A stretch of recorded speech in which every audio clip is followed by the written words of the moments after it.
Now to get Malema from South Africa, coming from Norway, talking about succession in Zimbabwe, it shows that this is a foreign agenda. And to whom does Malema pander to?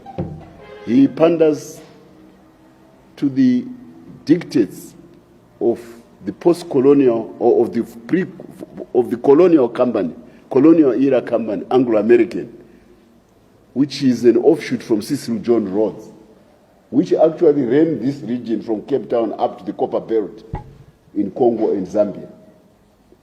And it manifests itself today in an organization called the Brandest Foundation. The Brandest Foundation is the one which authored Mumba of Zambia's document about the elections in Zimbabwe. This is the ilk from which Julius Malema emanates from. He posits as a pseudo-revolutionary and a cryptic intellectual. He never properly went to school. And he propounds big theories about how Zimbabwe should be run, as if it is his own country. At 43 years of age, he is no longer a youth. Who is he from South Africa to try to tell the youths of Zimbabwe who should be their ruler? Malema, pakatipo payama. He has just been in election. He comes third for a party which broke away from the NC several years ago.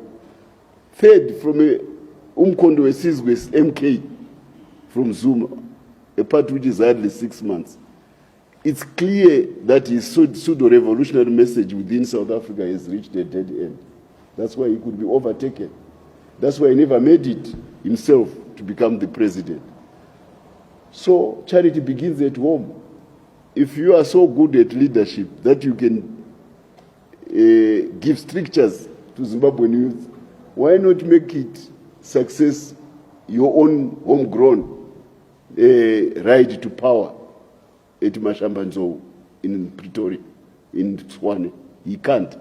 So he suffers from the Rhodes syndrome. We say to him, keep your dirty hands out of Zimbabwe's affairs, Malema. Focus on trying to win a South African election first. That's why there are boundaries. That's why the Limpopo is a boundary between Zimbabwe and South Africa.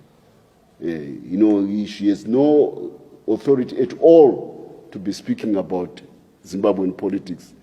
So his miseducation and the cryptic knowledge of Malema about school created this subversive combustion which makes them talk about things which are beyond their intellectual capabilities to grasp. Nobody will listen to them because Zimbabwe's youths are achievers.